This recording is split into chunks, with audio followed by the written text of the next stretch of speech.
And more experts are warning that the year 2000 could bring a date with disaster.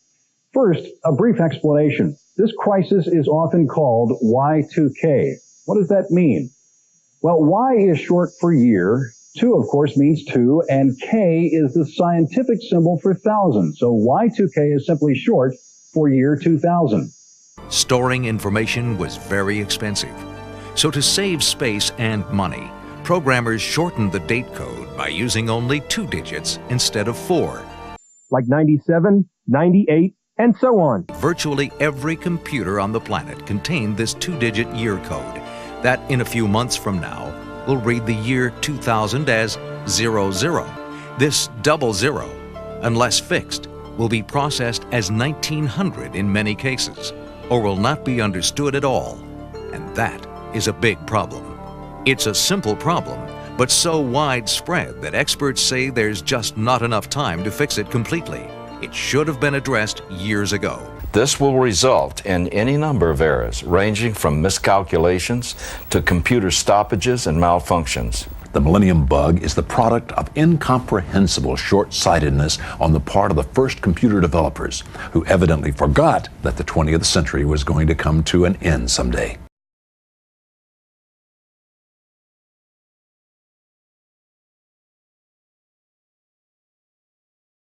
The countdown is being declared by days, hours, minutes, and seconds on internet sites around the world. If you don't think this is a serious problem, let me show you Exhibit A, the credit card that Shell Oil recently sent me. It says right here, as you can see, valid till the year 1000. Whoops. Well, if Shell Oil can't figure out how to solve this problem, my guess is there are other serious problems lurking out there come January 1, 2000. And when people say to me, is the world going to come to an end, I say, I don't know. I don't know whether this will be a bump in the road. That's the most optimistic assessment of what we've got. Truth is, no one really knows how bad it's going to be. And it's really not about trying to predict the future with accuracy. It's about risk management. What we need to be asking ourselves is how bad could it be, and are we prepared if that happens? If today were December the 31st, 1999, and our systems were in the current state they are in today, tomorrow our economy worldwide would stop. It wouldn't grind to a halt. It would snap to a halt. You would not have dial tone tomorrow if tomorrow were January the 1st, year 2000. You would not have air travel. You would not have Federal Express. You would not have the Postal Service. You would not have water. You would not have power, because the systems are broken. The year 2000 computer problem is, without question, the most complex, most expensive problem mankind has ever faced. The worldwide cost will run into the tens, perhaps the hundreds of billions of dollars. And that's the cost of fixing the problem, not the cost if something actually goes wrong. We may have saved a lot of money by eliminating those 2 digits, but here we are 40 years later, and the cost to correct problems because of this omission is in the trillions of dollars. The IRS's year 2000 guru, John Yost, doesn't really know what will happen if Y2K disrupts the taxman's operation. The official IRS contingency plan involves turning off the problem systems. In other words, there is no IRS contingency plan. The DOD, as we call it, won't be fully year 2000 compliant until 2009. So as long as we don't need to cash any government checks, learn to read or defend against a foreign enemy for about 9 years, Y2K is no big deal. Some experts believe that panic could cause more problems than the problem itself. It will affect your heating system. It will affect your door lock. Email services, banking transfers, manufacture orders. Even if all the computers currently affected were to become 99.9% compliant by the year 2000, 12 babies could be given to the wrong parents every day.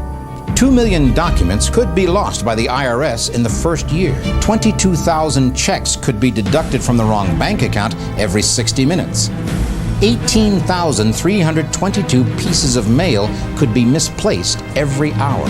1,212 telephone calls could be misdirected every minute. And every day, 5 airplanes could crash. As the year 2000 approaches, the incidence of major earthquakes around the world is increasing tenfold. Could this be a sign of the end time, foretold for centuries by ancient prophets and modern visionaries? Well, I think the most important thing above all is not to treat Y2K as something to panic about. We should be thinking about Y2K and preparing for Y2K as we would for a natural disaster. But my biggest concern is the potential there is for panic, because people that are panicked will generally make the wrong decisions. Some went all the way and built a bunker. What's been the reaction of friends to this? They think I'm mad, mostly. But then they want a place in the bunker. A malfunction of a military spy satellite. There's two rather serious incidents at Ishikawa and Onagawa, both of them nuclear power plants. The Russians fired 3 Scud missiles from southern Russia into Chechnya just here. In dead of winter, at the stroke of midnight, January 1st, 2000, elevators may stop. Heat may vanish. Credit cards and ATMs may cease to function. Airplanes and trains may come to a halt. Telephones and televisions may not utter a sound. Water delivery systems may not deliver water for cooking, drinking, or bathing.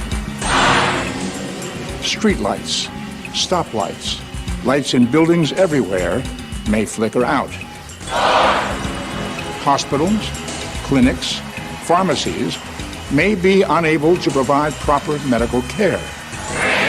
Banks and stock markets around the world may suffer some form of meltdown. And nuclear power plants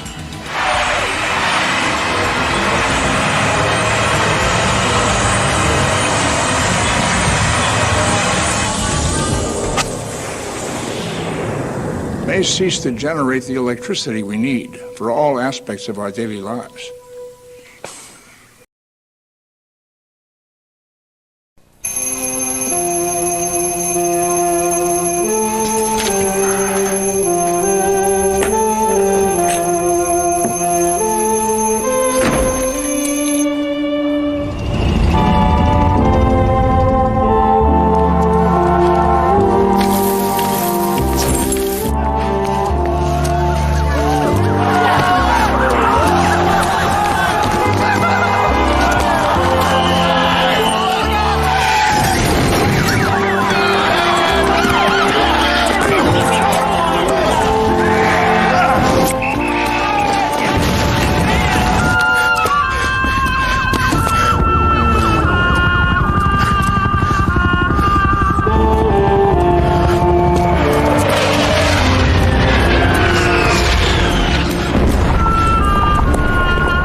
It's 2 a.m., January 1st, year 2000. Power's out. It's pitch black. You need light. If you planned ahead, you'll have one of these. Just wind it up. You'll have light and communication. Call now and get the ultimate Y2K survival kit from BeCalm.com. You'll receive the Sunburst, the premier wind-up and solar-powered flashlight and radio, a video resource guide with real advice from leading experts, a diagnostic computer program to test your PC. You'll receive 3 soup samples from Hourglass Foods, food storage you'll want to eat. Plus, you'll receive a step-by-step guide that will show you how to prepare without wasting a single penny. Call now and order your ultimate Y2K survival kit. You get the wind-up and solar-powered flashlight radio, video diagnostic software, food samples, and preparation guide. A $90 value, all for only $49.95. Call 1-800-303-8747 now and tell the operator to rush an ultimate Y2K survival kit to your home. Call now.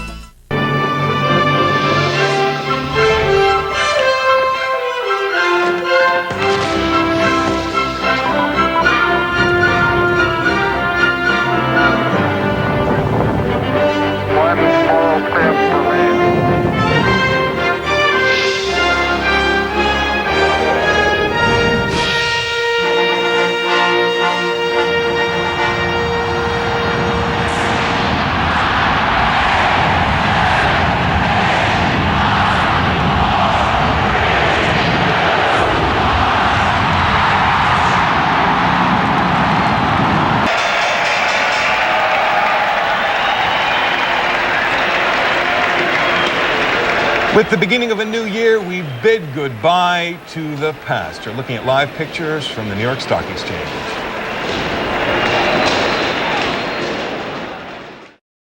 Planes are flying, though holiday travel's extremely light. Trains are running. Traffic lights functioning. Lamps lighting. There's not been a single power outage anywhere in the U.S. attributed to a Y2K problem. Cell phones are working. Regular phones, too. The water's running everywhere. Cash machines spitting out money. And the internet operating without delays. Y2K has proven to be a dud.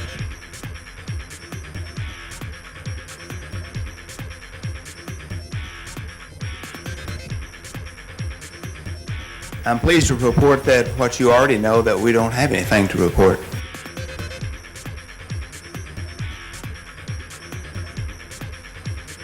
In hindsight, that's pretty funny. Actually, to be honest, at the time I thought it was pretty funny. I worked in the airline industry for years as an avionics engineer. I knew that no planes were going to fall out of the sky. This year we're going to be the gods, we're treated as gods, and next year we're going to be on the scrap heap.